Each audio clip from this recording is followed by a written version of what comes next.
we have a severe weather alert in Calgary. Severe thunderstorm with possibility of hail. And check this out. I was driving, I was working in the west, and I was driving and looking for a place where I can stop, but it wasn't, there was no hail yet, right? And you cannot just stop on the highway, but I thought I would stop under an overpass. But of course it's too late now. I just hope it's not gonna get bigger, because I feel like right now it's like this size. But if it gets bigger, it can damage the car. Okay.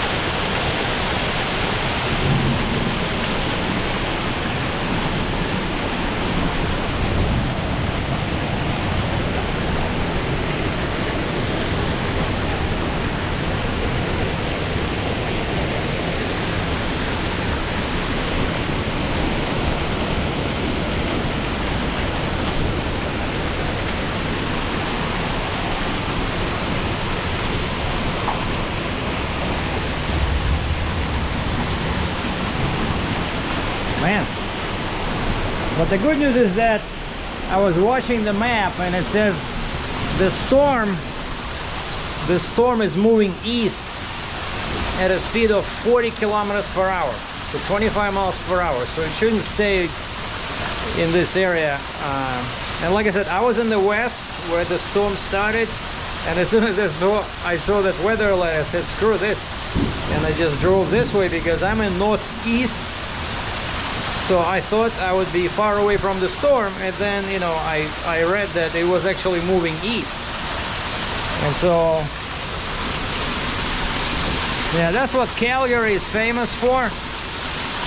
And what was it, 2 years ago? 2 years ago, the hail was like this size, and it really damaged lots of cars, and it damaged the roofing. Like, I know this building had a lot of damage from hail 2 years ago, but I think it's slowing down, because yeah, I see now the sky is light. It all went that way, because it was before, it was really dark, like scary.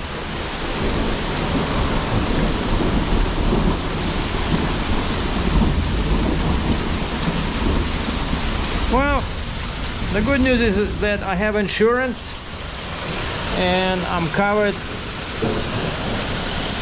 I am covered for hail damage, I think. And so what else happened today is, yeah, I went out. I needed to do my, you know, books, you know, expenses, stuff like that. No profit to report, but expenses are still there, and so I was doing my books, and then I checked the apps, you know, Uber and DoorDash, and I see it was extremely busy at like 8:30 in the morning, and I decided to try it, even though today is Monday. So I started at 9, and I took a break, like 40 minutes for lunch. Which actually was funny, because I went to this new Italian place, and it's like really authentic Italian food, and I had a pickup in there, right? And the menu looked so good, you know, so after I delivered that one, like 3 clicks away, I came back to the place and they look at me. And I said, no, I'm not here to pick up anything. I said, I liked your restaurant, I want to have my lunch here. And so we discussed various options, you know, because I'm allergic to dairy. I said, I don't want any cheese, because, you know, Italian food, they have cheese everywhere, right? And so she says grilled veggies. I see on the menu it says grilled veggies, and I said, can I add the grilled chicken? She says, yeah. Okay, so while I'm talking, I'm thinking, okay, they're gonna grill some veggies on the pan, and add the chicken and bring it to me on the plate, right? But this is it. I forgot that this is Italian food. What she brings me, like a small plate, rectangular, you know, not round, but a rectangular plate, and on it is a wrap. I said, so grilled veggies and chicken. She says, yep. And all cooks are Italian, like ladies, you know, like in the 50s and 60s, they're Italian, because I can tell by the accent. And so she never told me it was a wrap, you know. I didn't understand. So because, you know, I'm trying to lose weight, I don't want to eat bread. But it was so good. It was so tasty, expensive, but I think I paid like 20 bucks. So basically, I only made a few bucks today because it was just crazy. And then one delivery took me, I didn't look at the distance. One stupid DoorDash took me all the way west, like 15 kilometers. And that's when, you know, I delivered and I was sitting there, and then I see this, you know, my phone beeps and it says extreme weather alert, you know, and that's when I left, you know, and I started driving very fast towards east, thinking that the storm will be there, but it was chasing me at 40 kilometers an hour. And one thing I wanted to mention, some people are saying that, you know, that I'm crazy, that I will destroy my car. Now, one thing you gotta know about this little side hustle, there's nothing wrong with it as long as you're very selective, right? Like, I only made one mistake today when I didn't look at kilometers, you know, like this, like with Uber Eats, you can cancel as many times as you want. Like, there's no warnings, hey, you know, why are you canceling so much, you know? So many trips. Is it slowing down? Oh, okay, so now it's just rain. The hail stopped. Okay. So yeah, Uber Eats, you can cancel as many as you want, and my experience with these two is that Uber Eats is extremely cheap. Like out of 10 offers, there'll be only like one decent, right? And so I keep clicking cancel, and they don't say anything. But if you try that with DoorDash, they say you have to keep your acceptance rate at 50% or higher if you go, because then they will be giving you better orders, and so you don't want to cancel too much, you know. And so, but DoorDash is way less busy because it's American, right? So most people here, I would say in Calgary, Alberta, they use either Uber Eats or Skip the Dishes, which is Canadian. And I was thinking about installing this Skip the Dishes, but I think it's pretty cheap as well. So I'm okay with these two. And so that was the only mistake I made with DoorDash when I went 15 kilometers and I was paying $8 Canadian, which is crazy, you know, like, which is totally stupid. But what I'm trying to say, why, if you're smart, you're not going to destroy your car, because over here in Alberta, let me just open my calculator here. Where's my phone?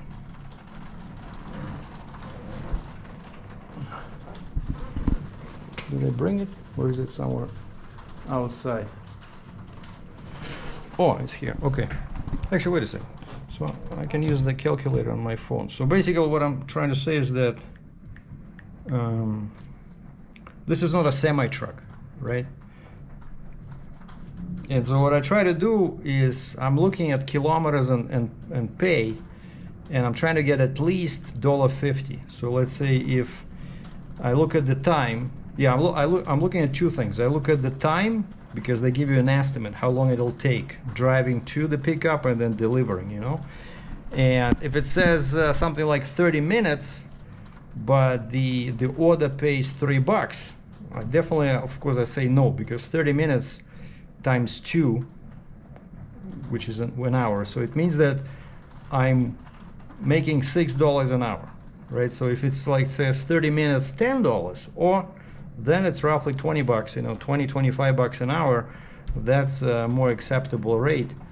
And so I never do anything where kilometers are, the number for kilometers is higher than the pay. Okay, so I try, like I said, I try to do at least $1.50. So if it's 3 kilometers, I'm looking for at least, you know, 4.55, right? Ideally, I want to get at least 10. So 5 times 5.5. So if it says 5 kilometers total, I'm looking for like 10, 11, you know, 12. So, and so you're not killing anything, because mostly you try to do as short trips as possible. And my car in the city does about 9 liters per 100 kilometers. So 1 liter of cheap 87 gas is $1.42 right now, right? Which means that times 9, so it cost me $12.78 Canadian to drive 100 kilometers. So divide that, so $12.78 divided by 100 is 0.12. So basically 13 cents, okay? 13 cents. Like, of course, there's maintenance, but it's a brand new car, and since I don't do that much mileage or kilometers, right? So I try to stay as close as possible, you know, keep the distance as short as possible. And so it's 13 cents Canadian per kilometer. So let's say if it's 3 kilometers, right? It's gonna cost me 39 cents on gas, right? But it pays 5, 6, 7, sometimes $8, you know? So I think it's okay, except that, yeah, you have to sit there and just keep clicking cancel, cancel, cancel. Like 15 kilometers, $3. Screw you, cancel. 5 kilometers, $1, cancel. You know? So I think with Uber today, I did like $45. And then of course people give you tips, you know? One guy gave me $8 today. You know, another guy gave me $5, you know? So you're not killing anything. Basically, it's how you approach this. It's the same as any kind of business, right? Like trucking, right? If somebody says, hey, can you move this excavator, you know, 1,000 miles, we'll give you $500. So what your response is going to be, right? Basically, go boil an egg, right? So you're looking for, I don't know, 8, 9, $10 a mile, depending on the weight, on the dimension, stuff like that, right? So same here. So you just apply the same principles, and some people will say, oh man, this guy just fell so hard, you know? I enjoy it, honestly. I enjoy it. I can do whatever I want. Let's say I went to do my books, right? And I didn't plan on starting until like 11. I wanted to do, you know, a couple of hours during lunch, and then a couple of hours starting at 5 or 6, you know, for dinner.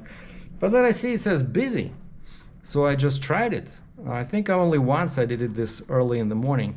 And actually on Saturday, I started like at 8 o'clock. And by 2, I already had $100, you know? Like from my understanding, Saturday is the best day. It's like all day, from morning till night, you can make money. So I could probably, if I stayed all the way to like 6 or 7, I probably could have made like $200, you know?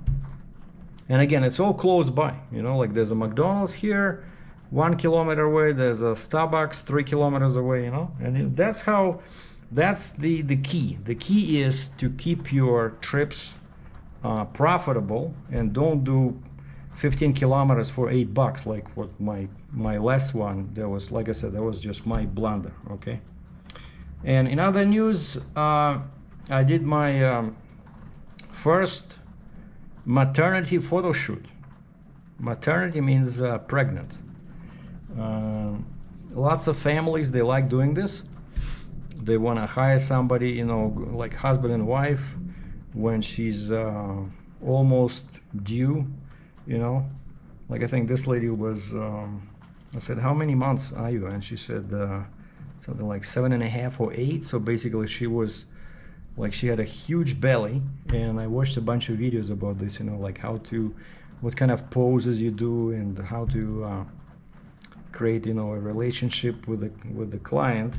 And so these guys, they also came from Ontario, Indian couple. Yeah, like probably, I don't know, 35 years old. and it's their first kid, and so we met 120 kilometers away. So of course it was cheap. It was cheap. They paid me like $150. But I drove maybe back west and then back like 3 hours. And then we were shooting for 3 hours. And then I spent probably a couple of hours, deleting bad images, sharpening, doing some mild editing. So I think all in all, I spent 3 plus 3 plus 2. I spent like 8 hours, driving, shooting, editing. And I only got $150 because of course, they don't pay you for the travel time. They only pay you, like we were doing the photo shoot for 3 hours and we agreed on $50 an hour. And so they paid me. They paid me when I came home. They sent me money by Interac, email transfer. So I got $150. So basically that's my 3 sources of income right now. It's photography, and I hope it'll take off because now I have lots of good pictures on Instagram. So photography, Uber Eats and DoorDash, just a little bit, and keep it very profitable, very short distances. And of course YouTube. YouTube still pays me for advertising, and that's what we're trying to do. I always prefer to have more than one source of income. So if one dries up, you have another, right? And of course I'm still gonna do equipment trading. I think that's where the big money is. And so at least I didn't go broke with this forklift, right? So I paid $52.50 plus $600 auction fee, and I got $72.50, and they're going to deduct the auction fee 12%. So I only lost with this forklift. I only lost a few bucks that I spent on the new battery, storage for 2 months, and trucking from the auction and then back to the auction. So that was my loss. But again, it was a very good experience. It's kind of like almost paying for a seminar to teach yourself, So I think it was good. So yeah, so that's what I'm trying to hammer out, just to get these three income streams going: photography, YouTube, and Uber Eats, and then get ready for something big with equipment. But of course I cannot buy something like $10, $20, $30,000 worth, but I can buy something for $2-3 grand and then resell it, And the only problem with this photo shoot was that, I asked him before when we were discussing rates and locations. I said, will it be okay if I share a couple of pictures on my Instagram, just for marketing purposes? And they said, yeah, sure. But then when we finished, I sent them, like, I chose 4 best pictures that, I like myself, like it was very nicely done. And they said, oh, we'd prefer if you wait till the baby is born. I'm like, what? I thought we agreed that it would be okay. And they said, no, we don't like it, that kind of like, is in Russian, they say, sglazit, right? Like basically, they're afraid that it might affect the baby. All right, so I said, how do I know when the baby is here? And she says, we'll text you. Okay, so that's the only problem is that I spent all this work. I did all this work, like 8 hours, and I cannot even show the, any of the pictures. And also the guy was very high tech, I said, so how do I give you the pictures? You want me to put them on a USB stick? And he says, no, we'll tell you the website name where you can upload the photos for free. And he sent me a link, and you can sign up for like 14 days trial, and they give you for free 100 pictures. You can upload 100 pictures up to 2 gigabytes or something. And I had 88 pictures, and they were like 1.2 gigabytes. And so I uploaded them to the website, full resolution, and then you have to create like a rule, that it's shareable, that somebody can download them, right? And so enabled that option, and the guy was able to download it. And I said, okay, to delete them? He says, yeah. So I deleted them, and I also made them a couple of videos. Not a couple, sorry. I made them like a slideshow in, you know, with some background music, and put it on YouTube as an unlisted video. And they liked that. They said, can you send us the video? So I sent it to them through like Google Drive, you know, just basically in the email as an attachment. And it goes to Google Drive, and it says, what username, what email address would you like to be authorized to download this video?